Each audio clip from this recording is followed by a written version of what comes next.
자, 안녕하세요.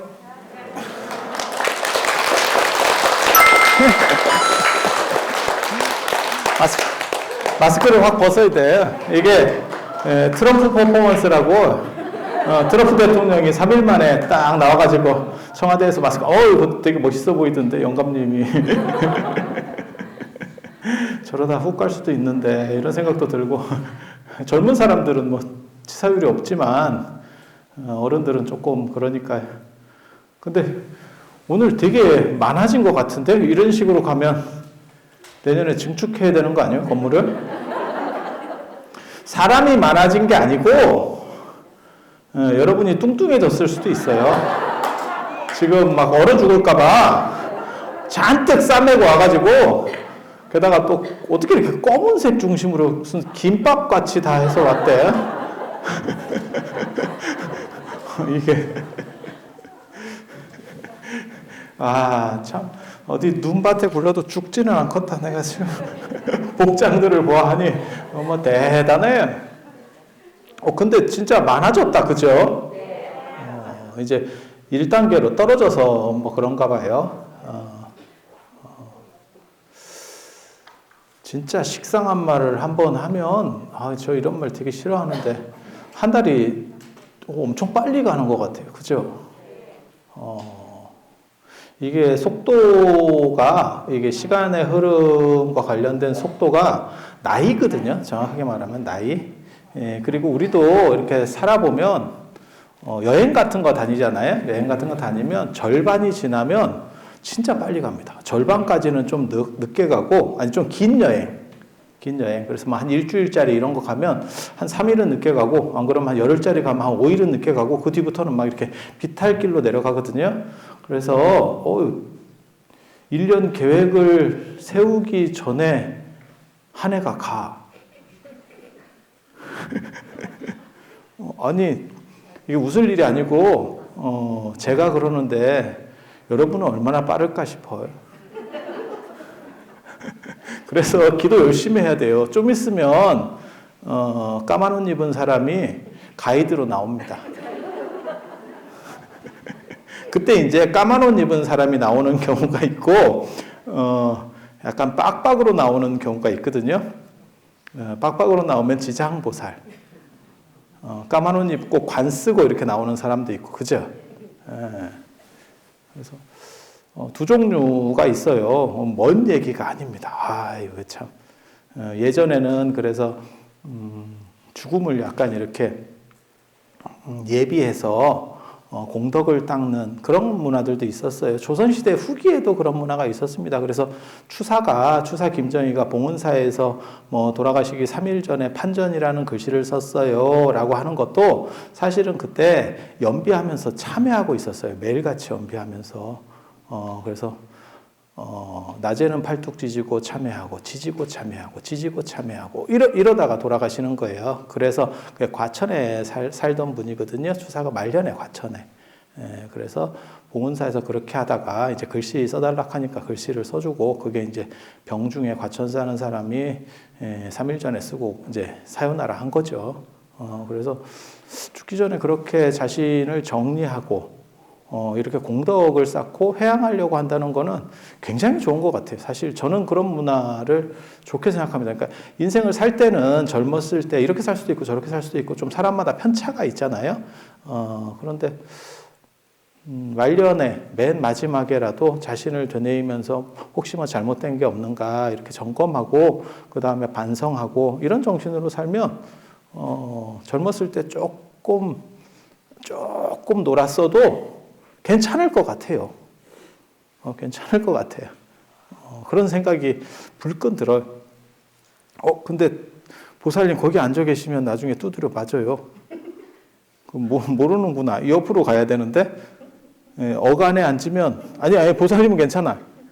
거기 괜찮아. 이쪽으로 가요. 이쪽으로. 아니 거기는 괜찮아. 이 배추벌레 보살님만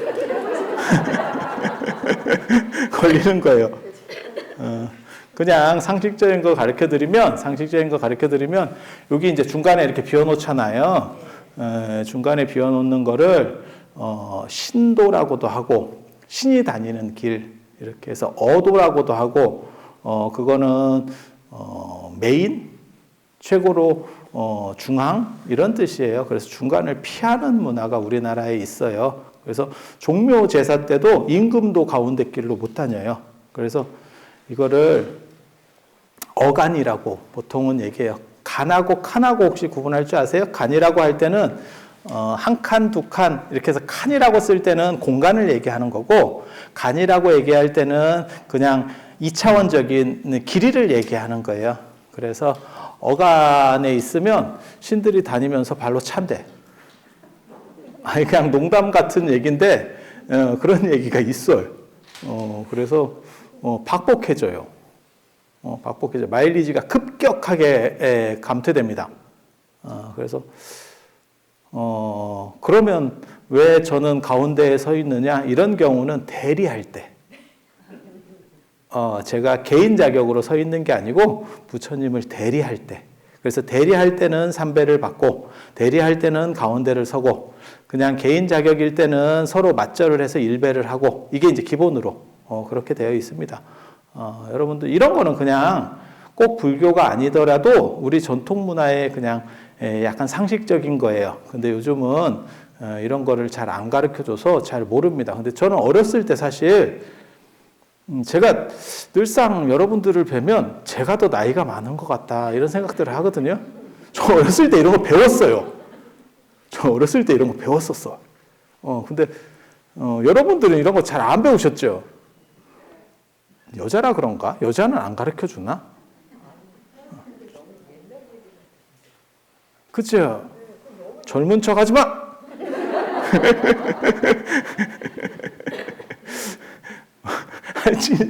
아니, 저 어렸을 때 이런 거 진짜 배웠었는데, 그리고, 인생이 진짜 절반이 넘어가면, 뭐 60부터 청춘이라는 운동 다 헛소리고, 비탈길에 비탈길. 마치 비료푸대를 타고 눈 쌓인 곳을 내려가듯이, 비유 멋있지 않아? 요즘 젊은 사람들은 못 알아듣는 비유예요. 여러분들 비료푸대 좀 한번 타봤잖아요? 그런 거 안 타보셨어요? 진짜 막 겁나 빨리 내려가요. 비료푸대. 그래서 그런 식으로 내려가는데, 사실, 여러분들이 한 번씩 출가해봤던 거 아세요? 그거 기억나세요? 절에서 한 건 아닌데, 여러분이 출가를 한 번씩 해보셨었어요? 기억 못 하세요? 아마 여러분들이면 거의 여기서 100%일 겁니다. 여기 지금 몇 분 정도 되시는지 잘 모르겠는데, 한 150, 200? 뭐 이 정도 되나요? 모르겠는데, 거의 100% 나올 겁니다. 전부 출가 경력이 있다고 보시면 돼요. 이게 진기한 일이 있습니다. 당나라 때, 당태종 이세민이라고 하는 분이 있어요. 이분이 아주, 우리식으로 말하면 이방원 같은 캐릭터입니다. 그래서 아버지가 이제 절도사, 지방 장관이었는데, 수나라가 조금 이렇게 오락가락 하니까 아버지 뒤집읍시다. 이렇게 시작해서, 처리하는 분이거든요. 그렇게 해서 다 뒤집고, 그 큰형이 이제 나중에 태자가 돼요. 태자가 이건성이라는 분이 됐는데, 이 양반은 태자가 들어올 때, 자기 큰형 이건성이 들어올 때 북쪽문에서, 왕궁의 북쪽문에 직접 매복해서 활시위를 당겨서 형을 죽여버립니다. 뭐 사람 시켜서도 아니에요. 사람 시켜서 아닙니다. 정몽주 이방원이 척살할 때는 사실 사람을 보냈고, 정도전 죽일 때는 자기가 직접 뭐 이렇게 했는데, 그래도 형을 죽일 때 직접 당기는 거는 이거 보통 사람 아닙니다. 보통 사람 아닙니다. 그래서 그렇게 하고 이제 왕이 됐어요. 왕이 되고, 그 다음에 당고종 이치라고 하는 분이 나옵니다. 그분이 이제 당나라 3대 황제인데, 이 양반이 태종의 9번째 아들이에요. 9번째 아들. 그리고 그 당시에 당태종 말에 불교계에 대단한 영웅이 나옵니다. 그게 서유기의 삼장법사 현장 스님이에요. 그분이 이제 인도 갔다 와서 나중에 기회 되면 제가 그런 얘기를 또 해드릴 건데, 아마 기회가 없을 수도 있어요. 기회를 한번 잘 만들어 봐. 모르겠어요. 일단 그렇다 치고 그런 얘기 하면 너무 기니까 현장 스님이 인도 갔다 와가지고 진짜 엄청난 바람을 일으킵니다. 그게 이제 나중에 당태종 이세민이 도교를 좋아했던 분이거든요. 자기 집안이 이씨, 저번에 제가 이씨 얘기했었는데 이씨가 오얏이 뭐라 했죠? 이씨 없어요? 오얏이 자두예요, 자두. 요즘은 자두라는 표현을 일반적으로 쓰고 오얏이라는 표현을 잘 안 써서 그래서 오얏나무 밑에서는 갓끈을 고쳐 매지 마라 이런 속담 있잖아요. 안 들어보셨어요? 그게 이제 갓끈 이렇게 매고 있으면 하나 따먹었나 이럴까봐 그게 하는 그런 얘기잖아요. 그러니까 혐의가 될 만한 일을 만들지 마라. 뭐 이런 의미라고 보시면 되겠죠. 그래서 이씨의 시조를 노자로 봤기 때문에 전에 잠깐 그 얘기 해드렸어요. 그래서 이제 노자가 우리 조상이다. 그래서 도교를 숭상을 했었어요. 그거를 도선불후라고 합니다. 도사들이 앞에 있고 불교는 뒤에. 그래서 도사들이 앞에 있고 도선, 불후, 불교는 뒤에, 스님들은 뒤에 이렇게. 근데 그거를 완전히 역전시키는 분이 현장 스님이에요. 그래서 당태종이 죽을 때 기가 막힌 얘기를 합니다. 기가 막힌 얘기를. 내가 스님을 일찍 만나서 불교를 펴지 못한 것이 아니다. 이제 불교 시대가 시작됐다. 당나라에 이제 불교 시대가 시작됐다. 이렇게 보시면 돼요. 그 한마디가 완전히 이제 순서가 기울었다. 라고 보시면 되고, 그리고 나서 당고종 이치, 자기 아들, 9번째 아들인데, 그 아들한테 기가 막힌, 유언을 합니다. 어떻게 그런 얘기를 했는지는 저도 잘 모르겠어요. 진짜 이 사람이 좋아한 물건이 있어. 골동품 중에서. 그게 왕이지 글씨예요. 왕이지의 난정서라는 걸. 그러면서 하는 말이 내가 너에게 천하를 물려줬는데 하나만 나에게 줬으면 좋겠어. 이렇게 얘기해요. 그러니까 아버지 뭐 말씀하십시오. 이러니까 왕이지의 난정서를 무덤에 묻어달라. 미친 짓입니다. 미친 짓입니다. 왜 그럴까요? 도굴해 주세요. 이런 뜻이잖아요. 그게 그 뜻이 되는 거예요. 내 무덤을 도굴해 주세요. 아니, 당나라가 뭐 영원히 가면 아무 문제가 없죠. 근데 거기에 그게 들었다 카더라. 이제 그 말이 널리 나가게 되면 왕이지 진적은 남아있는 게 없습니다. 그래서 그게 천하제일 행서라고 하는 거거든요. 그 기가 막혀요. 그 난정서. 제가 생각해서는 그 그림을 보여드리면 참 좋겠지만 여기는 보여드릴 수 있는 상황이 아니니까 그 글씨 보면 진짜 글씨 그지같이 썼어요. 우리가 보기에는 야 저런 식으로 술 먹고 저런 식으로 글을 쓰나? 이런 식으로 잘 쓴 글씨가 아니에요. 근데 그게 자연스러운 글씨라는 거예요. 굉장히 이렇게 그냥 장난스럽게 이렇게 쓴 글씨 같은데 그거를 천하제일 행서라고 얘기해요. 그렇게 얘기를 해요. 그래서 그거를 이제 묻어드리고 결국 당고종 이치는 굉장히 착한 사람입니다. 근데 그렇게 일부러 좀 고르는 것 같아. 무인 기질이 있는 사람들이 자기 아들은 조금 이렇게 공부적이고 그 다음에 좀 착실한 사람. 9번째 아들이에요. 원래는 왕위 계승에서 조금 먼 사람인데 왕이 됩니다. 근데 이 당고종 이치가 굉장히 착하고 사람도 어지러요. 근데 한 가지 이제 문제가 뭐냐면 병이 있어요. 지병이 있어요. 그 병이 뭔지는 잘 모르겠는데 사람이 잘 못 움직입니다. 제가 추정컨대 통풍 아닌가 싶어요. 심한 통풍. 통풍 아세요? 그 뭐 바람만 불어도 아파요. 뭐 어쩌고저쩌고 이렇게 그러니까는 관절에 어떤 바이러스 같은 게 들어가가지고 엄청 아프다던데? 저는 뭐 정확하게 잘 모르겠는데 여기도 혹시 이 정도 인원이면 그걸 알아보신 분이 계시지 않을까? 저는 아는 스님 보고 깜짝 놀랐어요. 하루아침에 목발을 짚더라고요. 그래서 왜 그래요? 이랬더니 그게 도져가지고 제대로 못 걷는다는 거예요. 너무 아파서. 그런데 밖에 지금 안 나올 수가 없어서 회의 때문에 나왔는데 목발을 짚고 나오는 거예요. 그래서 저게 엄청 아픈갑다. 왜냐하면 언간에서는 남자들이 이렇게 가오가 있기 때문에 아픈 척 잘 안 하거든요. 방에 가서 울지.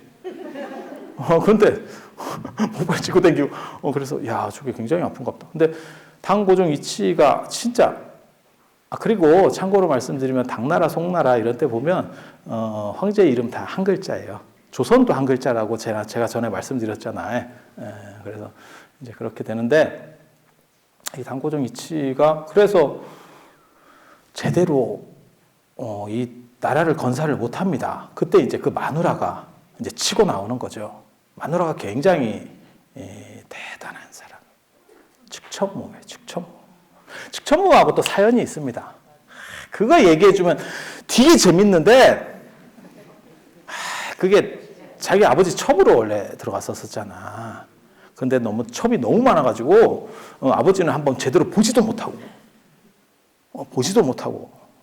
번호표 뽑았다가 번호표 늦게 뽑아가지고 한번 만나도 못하고 영감이 죽어버렸어요. 환장하지. 그렇게 해서 황제의 첩은 원래 황제가 이렇게 돌아가시면 민가로 내려보내지 절대 않습니다. 그래서 절에다가 전체를 수용을 해서 돌아가실 때까지 양육하고 그 다음에 황실에는 왜 못 살게 할까? 그냥 황실에 살게 하면 되잖아? 왜 절에다가 전부 비구니 스님을 만들어 버릴까?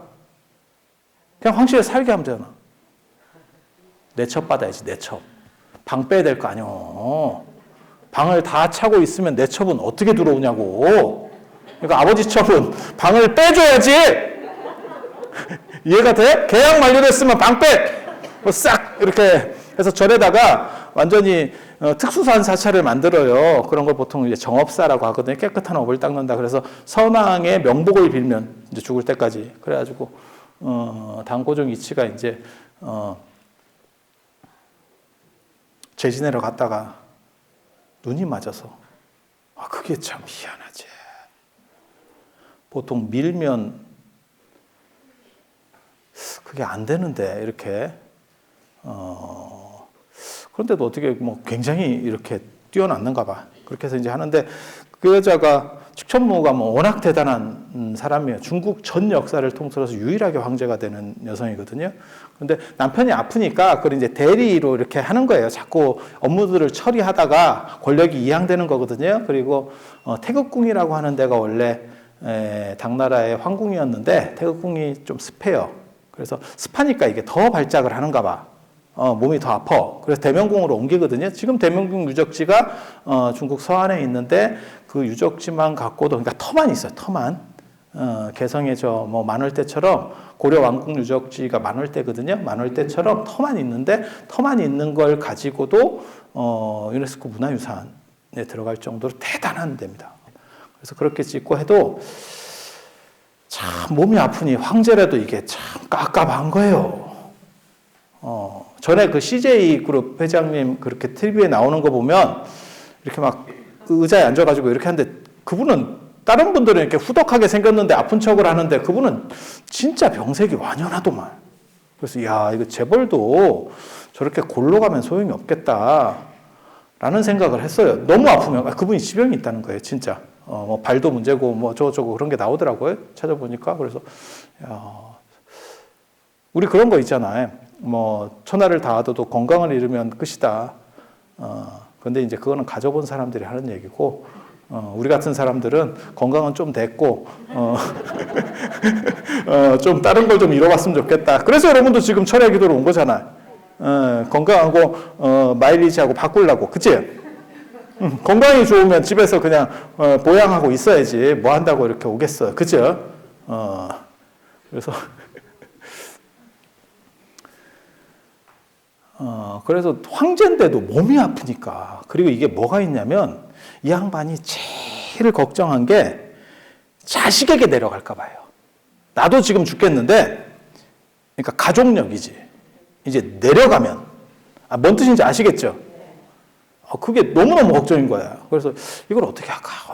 그 당시 최고 스님이 현장 스님입니다.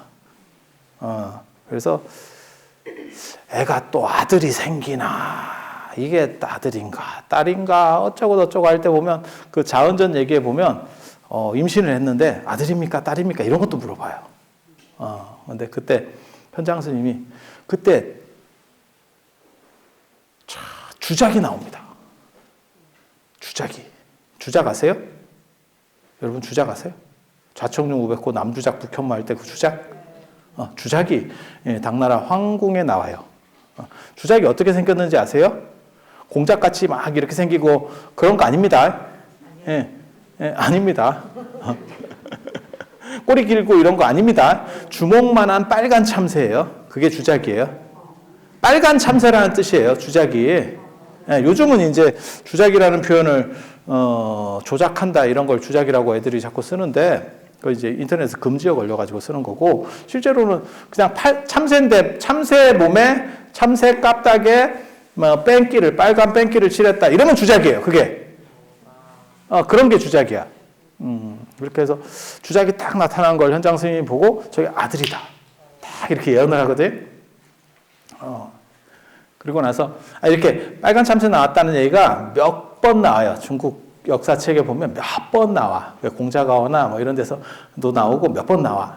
근데 대부분 사람들은 봉황 이런 거 이렇게 생긴 게 주작인가? 이렇게 생각을 해. 근데 그런 거 절대 아닙니다. 절대 아닙니다. 그래서 이게 이제 양기가 뭉쳤다는 거거든요. 그냥 참고적으로만 말씀드리면 양기가 뭉쳐서 혹시 그거 알아요? 얼마 전에 누가 저한테 그런 그림 보여주던데 매화하고 참새하고 있는 매화 참새 그림? 그런 그림 몰라요? 그런 그림 몰라요? 사군자 그림에서 매화 그림에서 참새가 이렇게 있는 게 있거든요. 근데 참새가 장자에 보면 조개가 바닷속에서 500년이 되면 참새가 된대. 그냥 중국 사람들이 그렇게 생각한 거예요. 그리고 그런 참새가 그러니까 약물이라는 뜻이에요. 양기가 바닷속에 있다가 양기가 꽉 차면 나와서 새가 되는 거야. 새가 되는 거야. 그리고 새 중에서도 그게 양기가 너무 지성하니까 빨간색이 되는 거야. 애가 빨간색이 되는 거야. 그래서 양의 정수, 양기의 정수 이렇게 보시면 돼요. 그래서 남방 주작이에요. 남쪽의 주작, 더운 쪽의 주작 이렇게 가는 건데 이 주작을 딱 보고 아들이다. 그걸 맞춰요. 그래갖고 아들을 딱 나니까 그게 이제 이현이라고 하는 사람이에요. 7번째 아들인데 딱 아들을 낳고 나서 얘가 병이 없었으면 좋겠습니다. 어떻게 하면 병이 좀 안 내려갔으면 이게 이제 엄청난 고민이에요. 이 사람한테는 황제고 뭐고 다 필요 없고 이게 지금 엄청난 고민이에요. 여러분도 그렇지 않을까?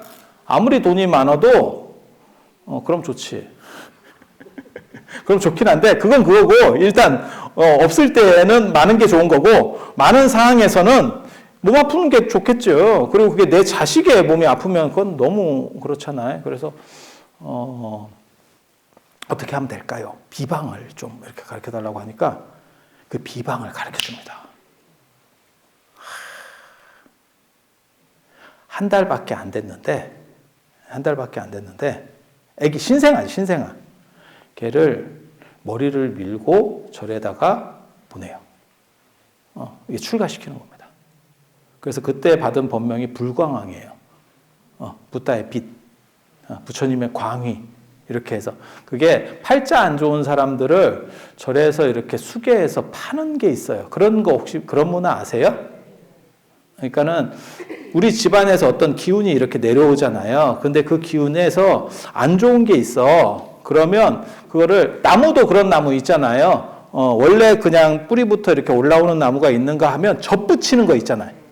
예, 젖붙이잖아요. 그게 이제 병에 강하고 뭐 이렇게 하기 위해서 젖붙이잖아요. 그렇게 해서 불교에서 좋은 기운, 부처님에서 내려오는 좋은 기운을 젖붙여주는 경우가 있어요.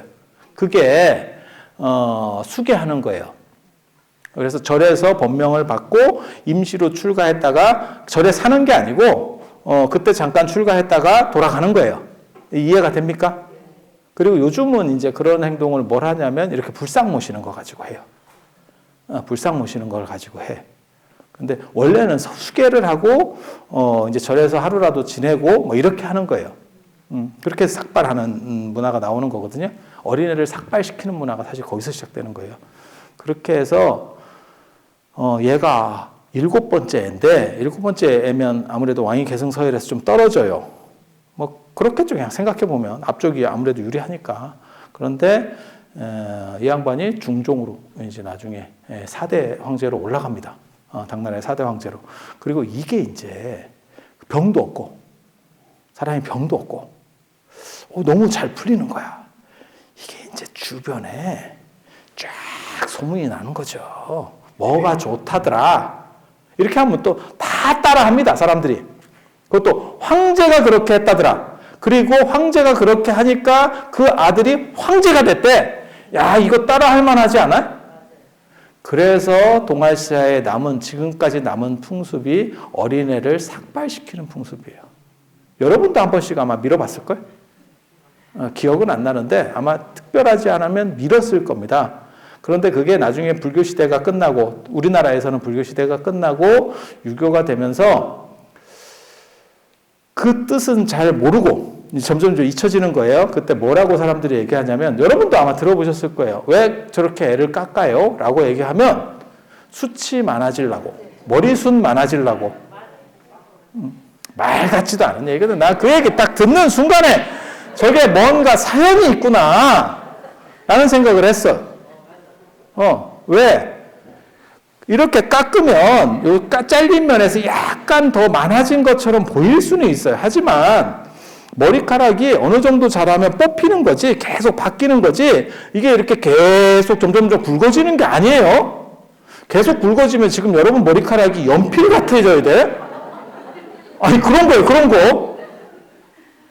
아니, 진짜라니까. 생각을 해봐. 수염이 계속 그런다고 생각해봐. 그러면 수염이 막 이따시만 하다. 이런 수염이 나온다. 그거는 불가능한 얘기예요. 그리고, 태어나자마자 얼마 안 되네 머리 깎는 게 굉장히 위험합니다. 굉장히 위험한 문화거든요. 왜냐면 애가 가만히 안 있어요. 머리 깎으러 한번 가보셨어요? 애 데리고? 애가 차지러집니다. 특히 뭐 바리깡 같은 거 이렇게 되잖아요. 뭐 이렇게 전동으로 찡 해갖고 이렇게 머리 깎는 거 있잖아요. 그 소리 들으면 남자 진짜 막 발악을 하는 애들이 있거든. 막 죽이는 줄 알고 막 진짜 막 죽는다고 막 지랄을 해요. 내 아는 선생이 그 미술하는 분이었는데, 그 양반이 혹시 사람 머리카락으로도 붓 만드는 거 아세요? 붓 몰라? 붓? 뺑기, 붓. 그림 그리는 사람이라니까, 이 사람이. 동양화하는 사람인데, 사람 머리로 붓을 만들면 그게 굉장히 비쌉니다. 여러분 머리는 소용이 없고, 붓은 끝이 이렇게 빼쪽해야 되거든요. 요렇게 되는 머리가 어떤 머리냐면, 처음 난 머리. 처음 난 머리는 끝이 뾰족해. 여러분들은 다 잘랐기 때문에 끝이 이렇게 되고, 이제 우리는 자세히 눈으로 보이지는 않지만 그거를 이렇게 확대해서 보면 그렇다는 거예요. 여러분 머리는 끝이 다 잘려 있고, 그 다음에 처음 난 머리는 뾰족하대. 그래서 그 처음 난 머리로 만들어야 부드럽고 끝이 뾰족해서 이렇게 잘 모인다는 거예요. 그래서 그런 붓으로다가 쓰는 사람들이 있대. 근데 그게 비싸대. 왜? 인생에 딱 한타잖아, 한타. 이거 신인상하고 똑같아. 평생에 딱 한 번밖에 없잖아, 이거. 아니, 생각해봐도 그렇잖아.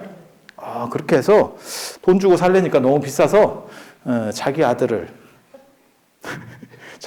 밀어야겠다. 작정을 하고 딱 길렀다는 거예요. 저놈을 애를 나놓고 딱 길러가지고, 이렇게 잘 잘라서 내가 붓을 하나 매리라. 딱 이렇게 했는데, 이 자식이 자지러져가지고 털이 온 산지사방으로 다 털어나요. 그래서 저한테 뭐라 그러냐면, 야, 이거 하나 더 날 수도 없고, 이거 붓 때문에 하나를 더 놔야 되나 말아야 되나, 이거 참 그렇게 한다는 거예요. 근데 애들이 지금은 바리깡이나 이런 걸로 밀면 그나마 덜 위험한 거고요. 이게 이렇게 움푹돌푹 하는 거 아시죠? 이게 뭐 숨골 뭐 이래가지고 이게 들려물 없잖아요. 이렇게 만져보면 쑥쑥 들어가잖아요. 그죠? 그렇게 해서 애 두상이 전체적으로 이렇게 부드럽기 때문에 그걸 뭐 엎어재워야 두상이 이쁘다. 우리는 뭐 계속 뒤집어 재워가지고 절벽이다. 뭐 이런 얘기 들어보셨잖아요. 아니 그렇잖아요. 그리고 실제로 그렇게 하면 두상이 좀 이뻐요. 근데 두상이 이뻐서 뭐 하려고 하는지 나 잘 모르겠는데, 출가하려나? 출가하면 두상이 이뻐야 돼. 이게 깎았을 때 좀 화난 사람이 있고 깎았을 때 좀 그렇다 치고 그렇게 해서 예전에 뭘로 머리 깎는지 아세요? 칼로 깎아요. 칼로 깎아요. 이발소 같은 데 가보시면 이렇게 긴 칼이 있습니다. 긴 칼. 그거를 가죽 같은 데다 샥샥샥 해갖고 면도 이렇게 착착착착 해주는 그런 칼이 있거든요. 그걸로 삭발합니다. 실제로 절에서 삭도라고 하는 것도 그거예요. 이렇게 단단한 머리도 굉장히 위험해요. 근데 어린애를 그걸로 깎다가 애가 이렇게 한번 하면요. 왜? 쓸데없는 걸 그렇게 잘 상상해? 그럼 진짜 위험하다니까? 진짜, 딱 봐도 위험하잖아요. 그래서 왜 이런 위험한 문화가 남아있지? 라고 저는 생각한 거예요.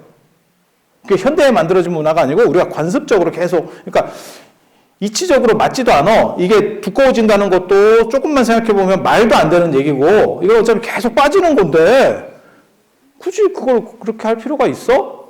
라고 하는 거 한 가지 생각. 또 한 가지는 너무 위험한 거예요. 제가 이렇게 판단해 봤을 때는, 조선시대 때는 전부 그 삭도입니다. 삭도. 그렇게 해서, 너무너무 위험한 거야.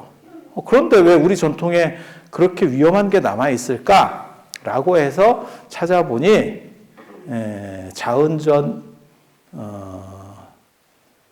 자은전에 지금 이 얘기가 나오는 거예요. 불광왕 기현이 머리를 깎아서 1개월 만에, 생후 1개월 만에 출가를 해서 현장 스님 밑으로 들어가서 출가를 했다가 다시 집으로 갔더니 병도 없고, 그러니까 유전적 질병도 차단이 됐고, 그리고 결국 황제가 됐다. 그게 대대적으로 이제 유행하는 거예요, 동아시아에서. 그래서 여러분들도 한 번씩 깎아봤다니까. 기억을 못할 뿐이지 여러분 세대면, 지금 세대에는 안 깎는 애들이 있어요. 제가 이렇게 보면 안 깎는 애들이 있어요. 근데 여러분 세대에는 다 깎았습니다. 여자든 뭐든 그냥 다 할딱 깎어. 어른들 표현에 의하면 할딱 깎아요. 그게 어른이 그렇게 표현하시더라니까, 옛날 할머니들. 그래서 그 시절이 참 다르지. 그런 거 보면 참 재밌어. 예전에는 또 이거 깎았지, 또 내밀고 사진 찍고 뭐 이런 거 했었잖아요. 그죠? 그게 남자들만의 전유물이야. 내밀고 사진 찍어. 그죠? 지금은 그게, 야, 상상도 못할 일이다. 근데 예전에는 그 내밀고 찍고, 뭐, 이렇게. 그래서 예전에 그 주병진이 빤스 회사 했었잖아요. 지금도 하는지 잘 모르겠는데, 그 보디가드라고, 이 속옷, 뭐, 이렇게 하는데, 그때도 되게 재밌었어. 왜 하필 속옷입니까? 누가 이렇게 물어봤어. 그랬더니 어렸을 때, 빤스를 하도 잘 안 빨아입고 이렇게 돌려 입어가지고 옛날에는 그런 거 있었어. 진짜 가만히 듣고 보니까 예전 고무줄은 또 굉장히 세서 벗어도 고무줄 자국이 그대로 남는다. 노란 고무줄 나왔을 때만 해도 혁명이라 그랬어. 야, 이런 세상에 이런 좋은 고무줄이 있나? 그 검은 고무줄은 이렇게 당겨 놓으면 여기에 자국이 생겨요. 그죠? 검은 고무줄 몰라? 여러분들은 거의 끈이었을 거예요. 이렇게 끈으로 묶던 시절. 검은 고무줄은 그나마 양반이고, 여러분들 옷비에 이렇게 해갖고 검은 고무줄 메고 이랬었잖아. 그죠? 이렇게 찍찍찍찍 해가지고. 제가 얘기하니까 생각나지. 그런 거 까먹고 있다가, 그죠? 그런데 이렇게 막 두꺼운 요즘은 고무줄을 쓰니까 이게 세상이 바뀌었지, 진짜. 그렇게 해가지고 그때 보디가드 그 한참 선전할 때 주병진이 뭐라 그랬냐면, 그 신문 주병진 광고가 그때 대박이 난 광고가 하나 있거든요. 그래서 뭐 언제 전면으로 해서 나체로 한번 보여드리겠습니다. 뭐 이렇게 해가지고 신문 광고를 냈다가 그때 보여준 게 이제 자기 100일 사진이었잖아요. 아니 뭐 그랬었어요, 실제로. 기억나세요? 안 나면 할 수 없고, 이게 그 정도도 안 나면 이제는 뭐 심각한 겁니다.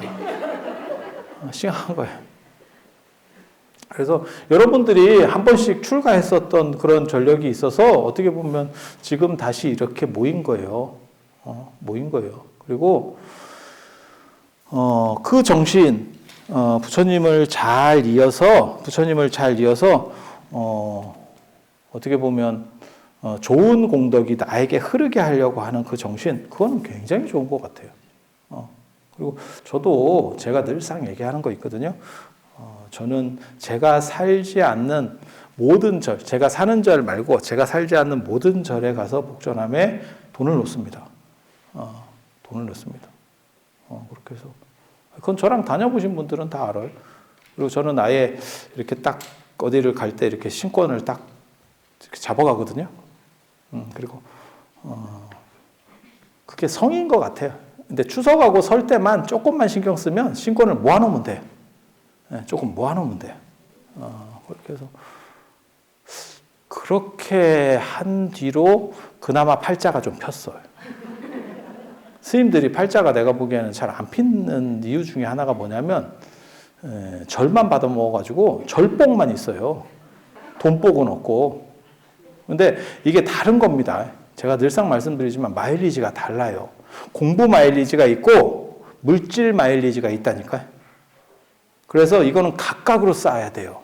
그러니까 항공사 마일리지 아무리 많아도요, 마트 가서 물건 못 삽니다. 그래서 마트용 마일리지가 있고 항공사 마일리지가 있는 거예요. 그리고 전에 제가 그런 말씀 드렸었는데 둘 중에 뭐가 더 중요하다고요? 공부하고 돈하고 어느 마일리지가 더 중요할까요? 돈이 중요해요. 돈이 중요해요. 부처님도 그렇게 말씀하셨어요. 복해라고. 복이 우선이고 그 다음에 지혜예요. 지혜가 수승하고 복이 없으면 팍복해서 슬프게 죽습니다. 시대를 앞서간 천재, 개고생하다 죽어요. 그래서 여러분들이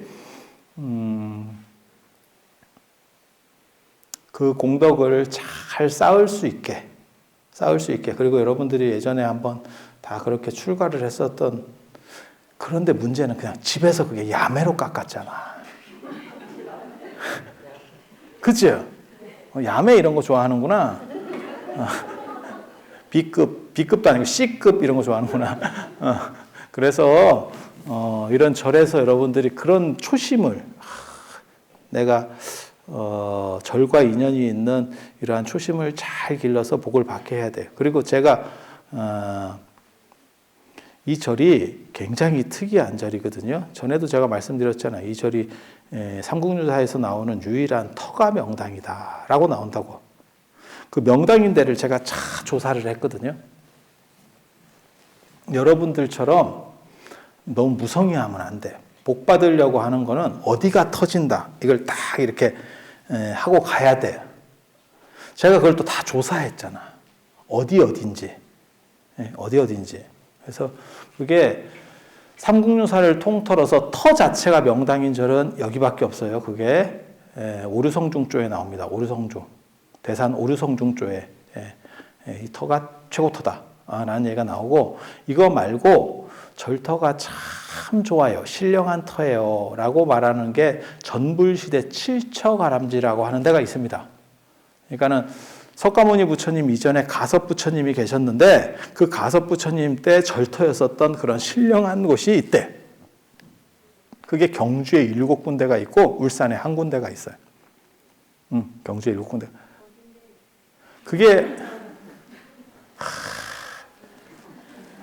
그게 어디냐면 천경림 흑륜사. 첫째가 천경림 흑륜사. 두 번째가 영흥사. 영흥사. 아니 뭐 그렇게 안 하셔도 돼요. 제가 또 설명을 또 잘 해드릴 거예요. 뭐 괜히 갑자기 막 적는 척 하지 마셔요. 그 다음에 용궁의 남쪽 황룡사, 용궁의 북쪽 분황사. 이러면 4개. 그 다음에 영묘사. 영묘사라고 있어. 좀 이따 설명을 해드릴게요. 그럼 5개. 그 다음에 사천왕사, 담엄사. 이렇게 7군데예요. 그리고 울산에 영축사. 이 사연들이 다 있어. 그게 그냥 되는 게 아니야. 천경림 흑륜사라는 건 어디냐면 지금 경주 공고짜리예요. 경주에 가면 경주 공고짜리인데 거기가 하늘이 신들이 거울처럼 비치는 땅이야. 불교에도 그런 데가 있어요. 인도에 가면 인도에서 코살라국의 사위성의 천부라한 터가 그렇게 하늘로 올라가는 땅이에요. 하늘과 이렇게 포탈이 있어. 하늘과 이렇게 딱 직통으로 열리는 터가 있어. 그게 청경림 흑륜사예요. 청경림 흑륜사. 그 자리가 있고, 그게 이제 2차 돈이 머리 떨어져서 처음으로 절지었다는, 법흥왕 때 처음으로 절지었다는 데예요. 그래서 그런 거 아시죠? 2차 돈 이씨 아닙니다. 박씨입니다. 박염촉입니다. 그게 신라시대 때 방언으로 그냥 2차 돈인 거예요. 그리고 박씨입니다. 박씨. 박씨. 그래서 그 2차 돈이 탁 처음으로 절을 짓고 그랬다가 나중에 이제 사건 터져가지고 머리를 탁 이렇게 타니까 2차 돈이 한 얘기가 있잖아요. 내 목이 떨어지면 이적이 있을 것이다. 신통한 일이 벌어질 것이다. 탁 쳤더니 흰 피가 쫙 오르고 그 머리가 미사일처럼 쫙 날아가서 금강산에 떨어졌다. 이 금강산 아닙니다. 저 고성의 금강산 아닙니다. 경주 금강산이 있습니다. 경주 오악이 있어요. 동쪽에 토암산, 서쪽에 선도산, 남쪽에 남산, 북쪽에 금강산, 중앙에 랑산. 이렇게 해서 오악이 있어요. 그 머리가 떨어진 데가 자추사고 그게 백률사 자리입니다. 지금 백률사. 그게 2차 돈 추모 사찰이에요. 백률사 아세요? 경주에 3대 관음도량이 있는데 그 중에 하나가 그 백률사. 거기 물이 좋아. 거기 물이 좋아. 그래서 물 와인샷하고 그 관음기도를 하는데요. 거기가. 여러분들이 이런 족보를 잘 못 외우기 때문에 이게 팔자가 잘 안 핍니다. 좋은 터를 다 이래가지고 우리는 다 쪼고 있잖아. 머릿속에 그냥 막 꿰고 있어요. 그래서 저 부처님한테 내가 요번에 2,000원 났다. 저 부처님은 3,000원이다. 내가 그것까지 다 계산하고 있다. 얼마 났다. 이렇게. 그래서 잘 터지는 데는 10,000원 넣고. 옛날에 점계스님 말에 의하면 그 되게 재밌거든. 뭐 돈 넣고 돈 먹게. 하나를 보시하면 많이 옵니다. 이렇게. 이거 뭐 야바우도 아니고 되게 재밌어. 그런데 그래서 복전함이에요. 복전이 뭐냐면 저기다가 돈을 넣으면 마치 밭과 같이 곡물이 크게 몇십 배로 뻥튀기 돼서 나온다는 거예요. 그래서 복전이에요. 근데 저거를 잘 모르는 사람들이 자꾸 불전이라고 이러는데 불전하고 다릅니다. 복전하고 의미가 완전히 다른 겁니다. 완전히 다른 겁니다. 그리고 예전에는 신라시대 때는 스님들도 복전이라고 그랬었어요. 스님들도 복전이라고 그랬었어요.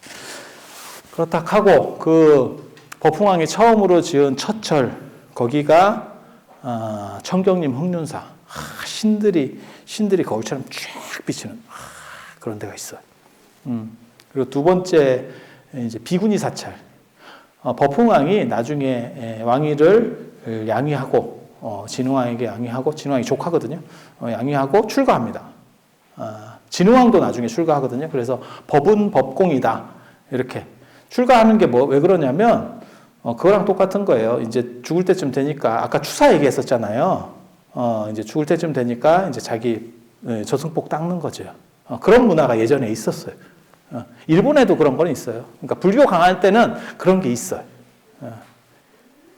이제 할 만큼 다 누리고 어느 정도 이제 끝나면 아들이나 이제 직계한테 넘겨주고 물러나가지고 자기는 자기 이제 정리하는 거지. 인생 정리하는 거지. 그거 멋있지 않아요? 그럴 것 같아요. 다 그렇게 해서 법흥왕이 출가하니까 법흥왕 마누라가 혼자 왕궁에 살 수가 없잖아. 그렇게 해서 비구니 사찰을 만들어요. 그게 영흥사. 그게 영흥사. 두 번째 절, 영흥사. 그렇게 만들어지고, 그 다음에 용궁의 남쪽 황룡사. 황룡사는 아시잖아요. 뭐 진흥왕이 절을 지으려고, 그 왕궁을 지으려고 했다가 용이 탁 튀나가지고, 황룡사라고 했다. 뭐 이런 얘기 들어보셨죠? 제가 전에 그 얘기 안 해줬어요? 그 용 아버지도 내가 안다고? 그 용 아버지도 내가 알아. 그 용 아버지가 중국 오대산 태화지에 산다니까. 그래서 내가 그 태화지 용 보러 갔다니까, 중국에. 아니, 그렇게 나와요, 기록에. 그게 태화지 용의 아들이다. 태화지 용의 아들이다. 이렇게 나와요. 그래서 실제로 제가 그런데 아니 저는 말로만 하는 게 아니고요. 전부 추적합니다. 그리고 용궁의 북쪽에 분황사. 진짜 재밌는 거는 용궁 얘기가 나온다는 거예요. 여러분 용궁 못 가봤지? 내가 용궁 어딘지 알아. 내가 용궁 어딘지 알아. 용궁이 굉장히 중요한 위치를 차지하면서 지리적인 거점이 되고 있다니까? 용궁의 남쪽에 황룡사. 그러니까 황룡사보다도 용궁이 더 중요한 거야, 지금. 용궁이 뭐 하는 데냐면 예전에 그런 데는 다 똑같아요. 인신공이라고 들어보셨어요? 사람 넣어서 제사 지내는데. 심청전도 그게 굉장히 잔인한 거예요. 그게 인신공이에요. 그러니까 물이 이렇게 파도를 치니까 사람을 넣어버리는 거죠. 뭔 뜻인지 아시겠죠? 그렇게 해서 제사를 지내면 사람을 죽여서 제사를 지내면 이제 뭐 이렇게 희생물로 그렇게 넣으면 이제 사람이 가장 그나마 영험하기 때문에 그런 것들이 이제 좀 만족해서 이렇게 봐준다. 이런 게 그 스토리가 깔려 있는 게 심청전이거든요. 굉장히 무서운 거예요. 그리고 원래는 그 죽여서 넣는데 그때 또 생으로 넣는 바람에 심청이가 올라왔잖아. 죽여서 넣었으면 장화홍련전입니다. 심청전이 갑자기 장화홍련전으로 바뀌는 거예요. 그렇잖아요. 그리고 그게 얼굴이 이뻐야 돼요. 그러니까 용왕도 딱 보고 아까 그 얘기했잖아요. 칙천무도 이게 뛰어나니까 원래 아들이 그러면 안 돼요. 예전에는 죽부인도 같이 쓰지 않는다. 부자간에는 죽부인도 같이 쓰지 않는다. 이런 들어보셨어요? 들어보신 분 손 한번 들어봐요. 죽부인도 같이 쓰지 않는다. 죽부인 뭔지 알지? 이렇게 대나무 이렇게 해가지고 시원하게 요즘으로 말하면 싼 에어컨. 뭔지 알잖아, 그죠? 죽부인 이렇게 죽부인 같이 쓰지 않는다. 이런 얘기 들어봤어. 그런 거 들어본 분들 다 이제 공덕을 많이 닦으세요. 얼마 안 남았어. 얼마 안 남았어. 자식 공덕도 중요하지만 내 공덕을 닦아야 될 나이에요. 그런 거 이제 아시면. 그렇게 해서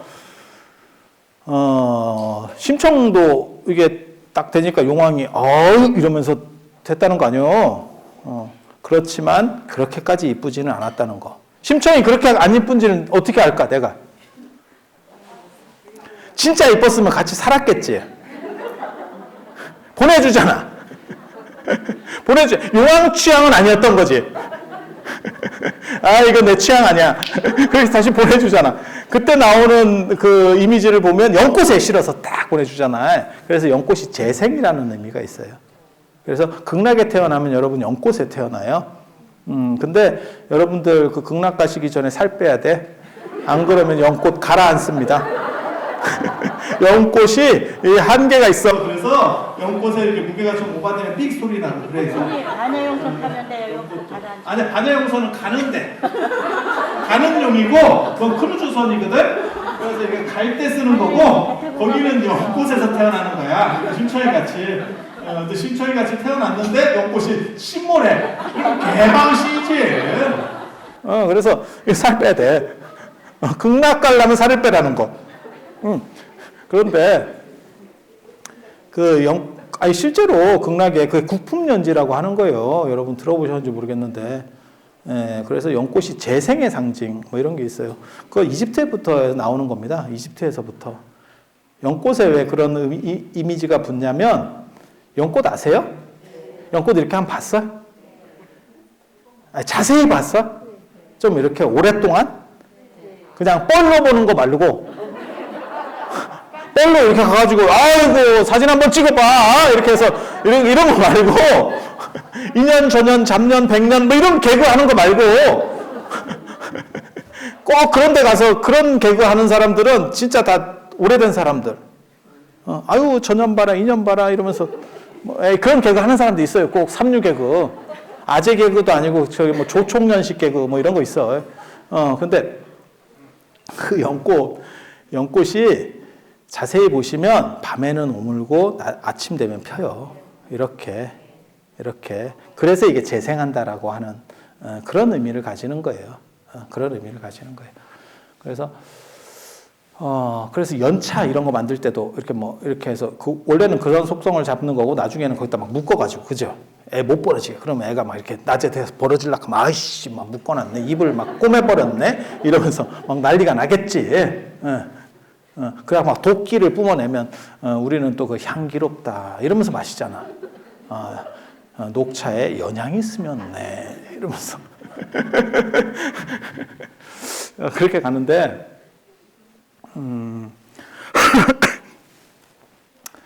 그래서 그 용궁이라고 하는 데가 대부분 다 인신공이 하던 그러니까 예전 문화예요. 예전 문화.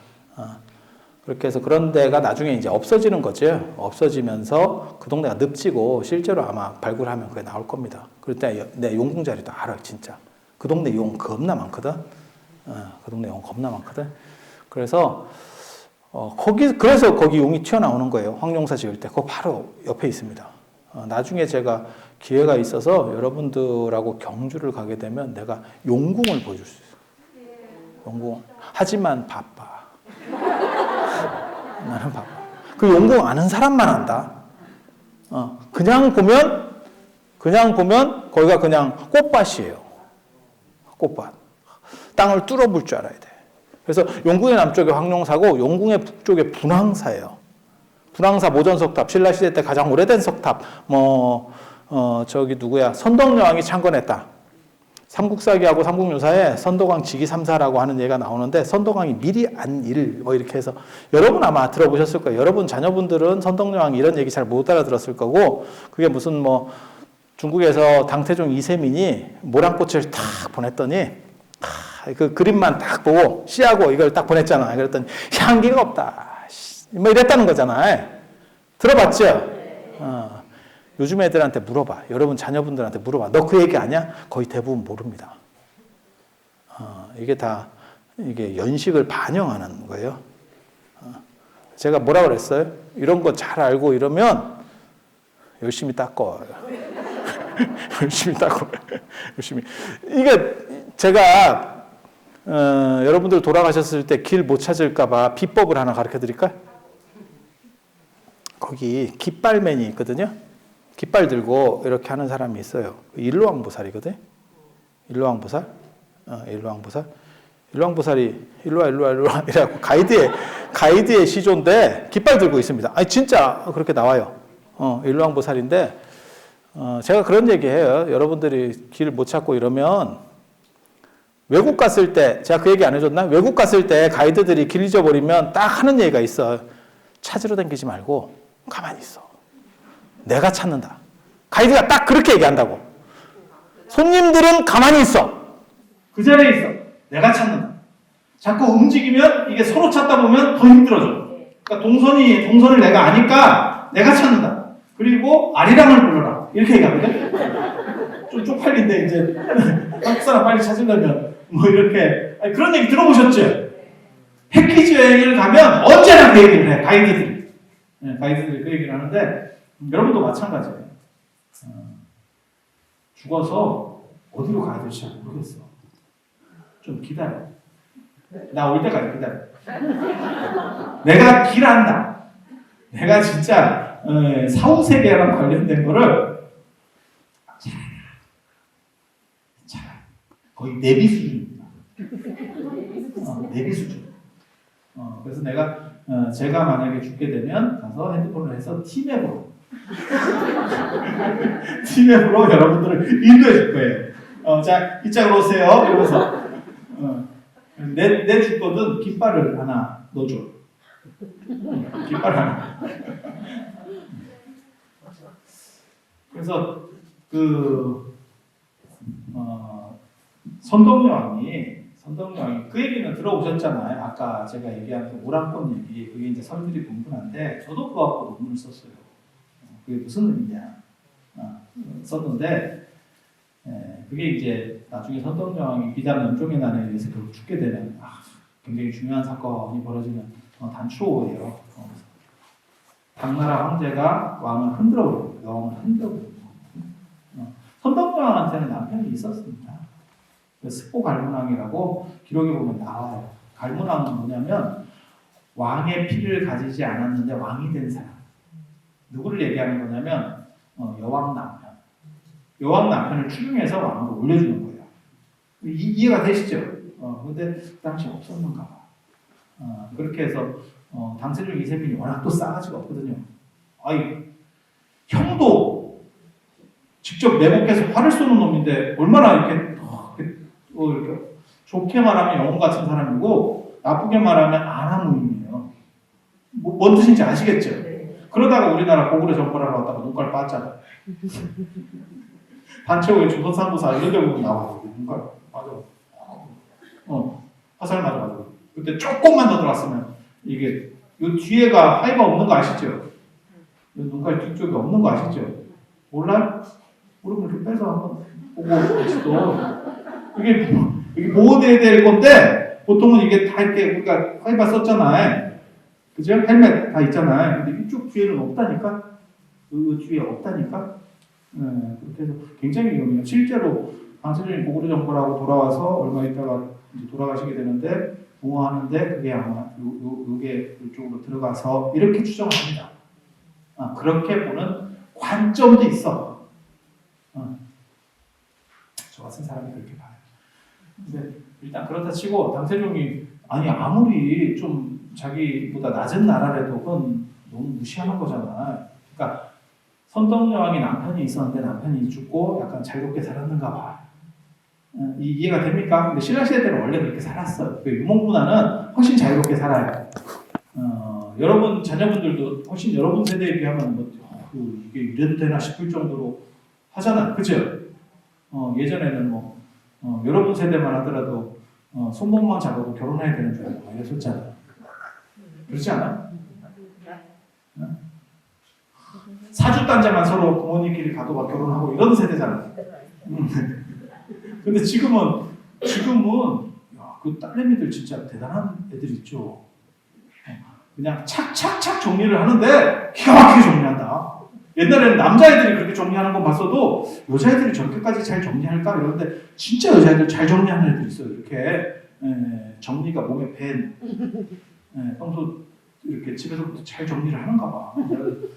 남자애들이 막 울고불고 하고 이러는데도 한 칸에 진짜 보내가지고 다 끝내고 또 다시 시작하고 이렇게 징계하지.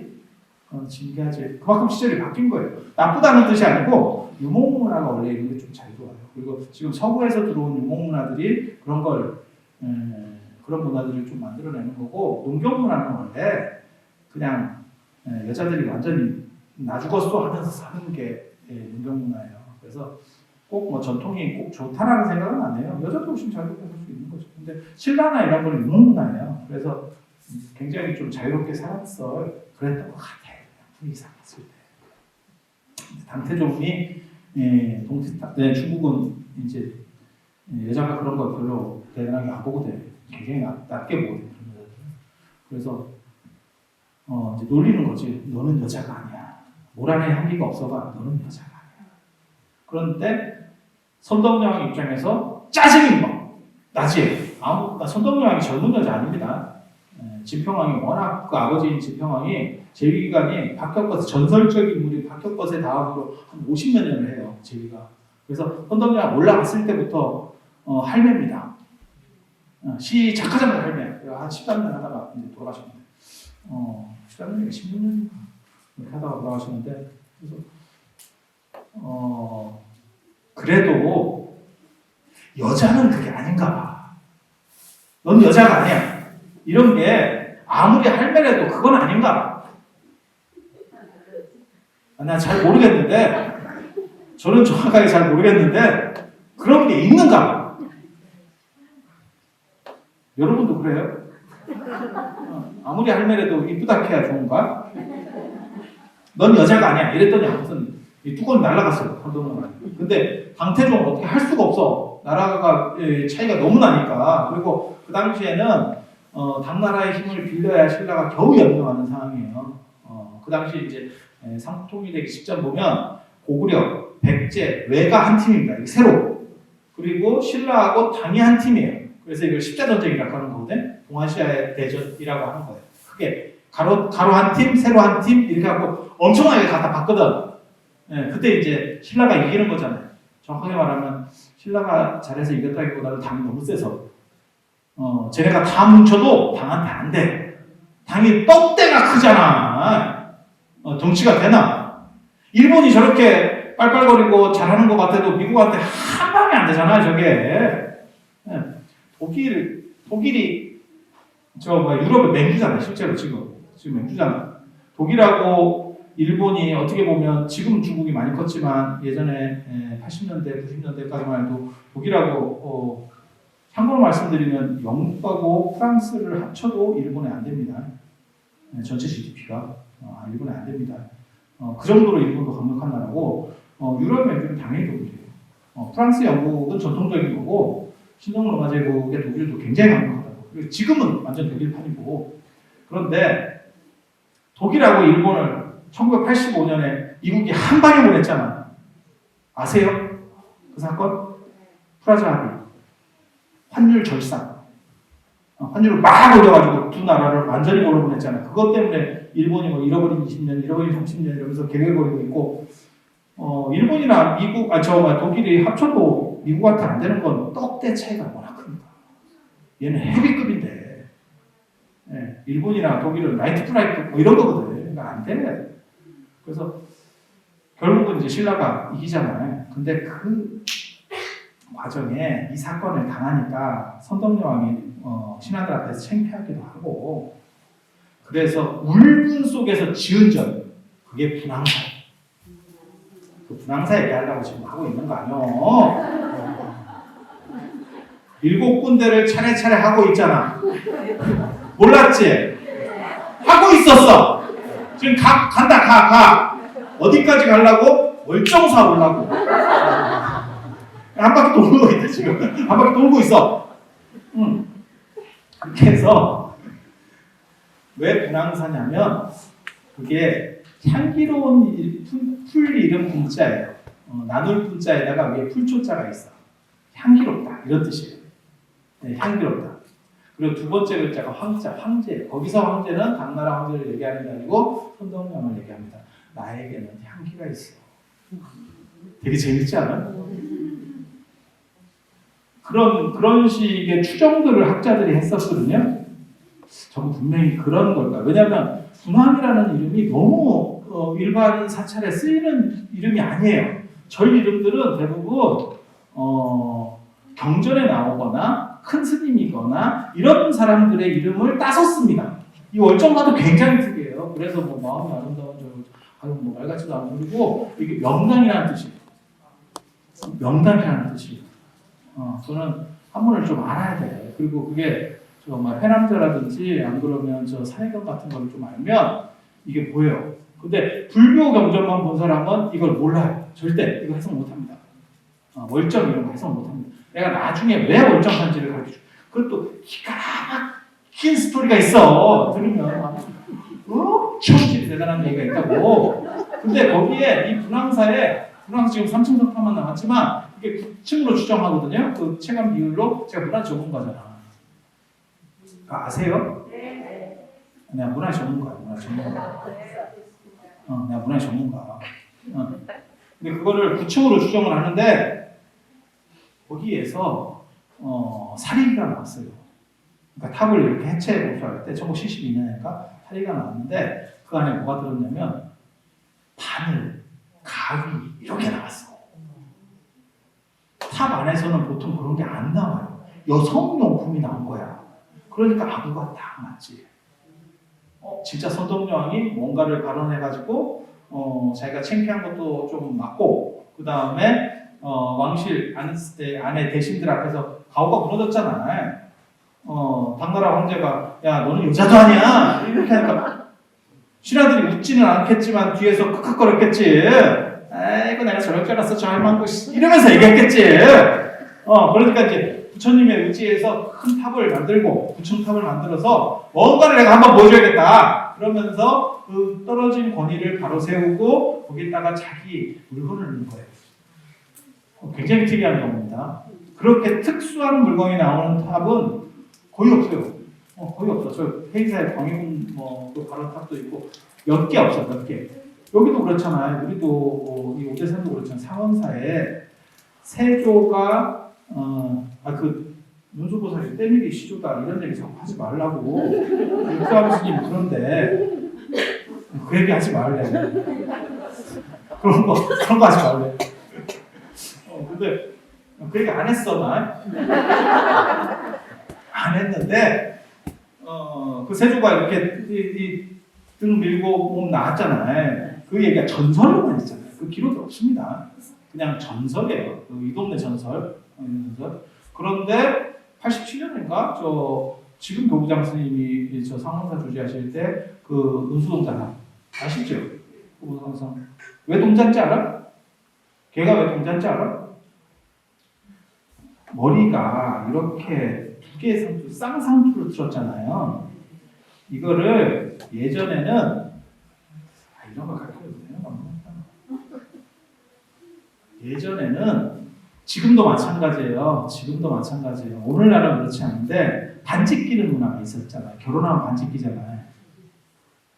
그래서 예전에 요즘은 이제 반지 자체를 안 끼니까 그런데 여러분 때만 해도 그런 거 있었을 거예요. 남자가 반지 이렇게 빼놓고 다니고 뭐 이렇게 하는 총각 행세를 한다는 거 그거 못 들어봤어요? 드라마 소재에 돌아오고 했었잖아. 너무 정색을 하고 앉아 있으면 오해받아요. 아무튼 그렇거든. 그래서 결혼했는지 유무를 한가름할 수 있게 해야 돼요. 왜? 잘못하면 이게 어머니에다가 이렇게 뻐꾸기를 날려서 불민이 돼. 뭔 얘기인지 알아듣겠어요? 그래서 전 세계적으로 결혼했는지 안 했는지를 구분하는 문화가 다 있어요. 딱 눈에 봤을 때 제가 결혼했는지 안 했는지를 알게 하는 문화들이 있다고. 그게 조선시대 때는 어떻게 했냐면 여자는 댕기 밑으로 닦는 거, 결혼하면 비녀. 그래서 머리를 올려준다라고 하는 표현이 있는 거예요. 남자애는 이게 쌍상투, 이게 애들 머리예요. 그래서 그거를 따을 총자에다가 뿔각자를 쓰거든. 뿔처럼, 소뿔처럼 땄다 이래가지고 총각이라고 하는 거예요. 총각. 총각. 그래서 제가 라고 하는 얘기가 그거 아니라고. 이거라고, 이거. 총각만 할 때 이거라고. 그거 생각하지 말라고. 그거 아니요. 그런 거야.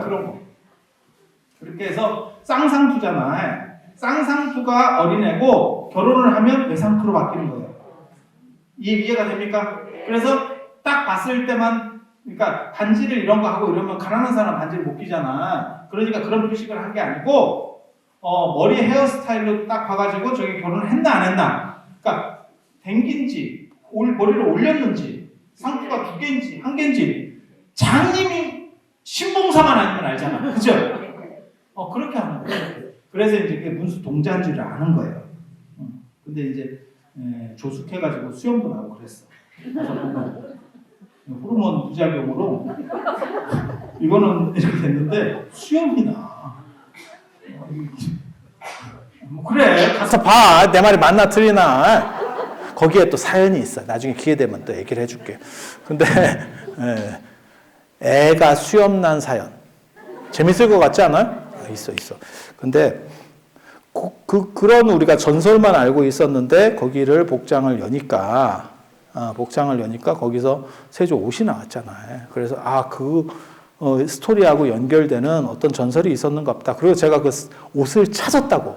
그 옷은 도대체 어디에서 시작된 옷이냐? 그랬더니 세조가 창병이 생겨서 이제 아까 그 당 고종 이치하고 비슷한 거지. 몸이 아프니까 뭐 황제고 지랄이고 나발이고 내가 지금 죽게 생겼는데 뭐 이렇게 생겨가지고 이제 문제가 되니까 신미대사랑 친하거든요. 베프입니다. 베프. 세조하고 일촌간이에요. 일촌간. 일촌 잘 모르는구나. 싸이월드 일촌 뭐 이런 거. 그래서 그런 걸 뭐 맺어놨어. 그래서 내가 저거를 상원사가 지금 그 당시에 화제로 불났습니다. 전소됐었습니다. 그래서 저희가 굉장히 유명한 기도처인데 내가 내 사비로라도 해서 저를 중건을 해서 임금님 병 낫도록 기도처를 삼겠습니다. 원차를 만들겠습니다. 이랬더니 세조가 돈으로 준 게 아니고 옷을 벗어서 오이를 줍니다. 실록에 나옵니다. 그런 얘기가. 그래서 옷을 딱 주면서 이걸 가지고 가서 모연을 해라. 그러니까 단순히 그냥 임금님 절 짓고 있어요. 이러면 사람들이 안 믿잖아. 근데 옷을 딱 보여주면 왕조국가 시절에서 야, 그건 백지수표요. 진짜 백지수표. 우리 봤잖아. 박근혜 대통령 때도 미르재단 뭐 이런 거 금방 되잖아. 그런 거 나 모금 좀 시켜줬으면 좋겠네. 나 그런 거 나 잘할 수 있는데. 완장차고 그건 그냥 이렇게 고지서만 쭉 돌리면 돈이 막 쫙 들어와요. 지금 세상도 그런데 왕조국가 시절에 한다고 생각을 해봐. 얼마나 거쳤겠어. 그게 어첩에 다 나와요. 저 국보 473호인가 273호인가 그 국보 어첩에 그 이름들이 나온다고. 그래 돈 내고 사인하고. 근데 그게 지금 어느 정도 거쳤는지를 요즘 돈으로 대충 환산해 보니까 한 2천억 거쳤대. 미르재단도 그때 한 500억 거쳤어. 한 2천억 거쳤대. 그래 어초를 만든 게 상원사예요, 그 당시에. 그래 낙성식에 세조가 테이프 끈으로 오고 그랬잖아. 가위 들고. 야, 준비했냐? 이랬다. 그런 거예요. 그래서 저런 특수한 물건이 나오면 굉장히 특이한 겁니다. 뭔가 사연이 있는 거야. 부처님 복장에다가 보통 경전이라든지 뭐 금은이라든지 안 그러면 오색실 그다음에 뭐 오곡 이런 거는 다 넣어도 누가 그런 무슨 옷을 거기다 넣겠어. 어떤 미친놈이. 아니 그렇지 않아요? 그런데 그게 글로 들어간 사연이 뭐냐면 이렇게 해서 권선을 다 했는데 그렇게 해서 낙성을 하는데 이 옷이 이제 문제인 거예요. 이걸 임금님 건데 버릴 수도 없고 왕조국가 시절에 버릴 수도 없고 갖고 있을 수도 없고 다 썼으니까 돌려드릴게요. 이렇게 하기도 그렇고 이게 굉장히 애매한 거지. 그러니까 그걸 넣은 거예요. 그걸 넣은 거예요. 그 이제 타임캡슐처럼 지금 남아가지고 갑자기 뚜껑이 열린 거지. 그리고 그런 일들이 실제로 많이 있습니다. 저 감은사에 가보면 경주 기림사 옆에 감은사 아세요? 감은사? 감은사도 안 가봤어?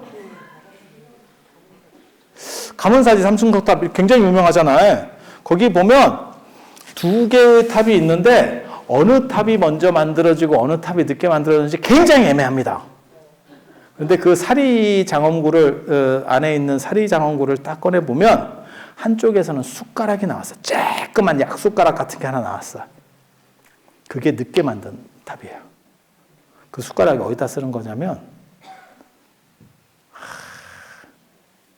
전에 저 금산사 주의 스님이 저한테 그런 거 숟가락 아니야 뭐 이러길래 내가 그거다 이랬더니 확실히 이러면서 얘기를 하더라고요. 문화의 전문가를 도대체 뭘로 보고 내가 그 숟가락을 내가 전문가라니까 그렇게 내가 앞에서 얘기했겠어? 아니, 난 그렇게 용기 있는 사람은 아니야. 전문가지, 그렇게 용기 있는 사람은 아니야. 어른 스님을 잘 보셔야지. 숟가락이 어떤 숟가락이냐면, 그 사리를 모시잖아요? 사리를 모실 때 손으로 이렇게 드는 게 아닙니다. 그 숟가락으로 약숟가락 같은 걸로 사리를 떠서 사리병에다 넣어요. 근데 두 군데다 넣었을 거 아니에요. 탑이 두 개니까. 이렇게. 그리고 그걸 이제 사리 이렇게 넣는데, 절대 같이 만드는 건 아니에요. 한 군데가 먼저 만들어지고, 이제 요즘같이 기술이 좋을 때가 아니니까 이제 시간이 걸린다고 넣고, 그 부처님 사리가 다 썼던 그 숟가락을 이게 애매한 거예요.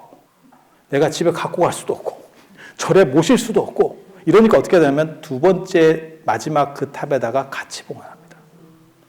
옛날에 다 그렇게 신심이 있었다니까. 부처님 사리가 단 걸 함부로 어떻게 할 수가 없는 거예요. 근데 실제로 부처님 화장하셨을 때도, 열반하시고 나서 화장하셨을 때도 부처님 사리를 펐었던 되박 같은 병이 있어요.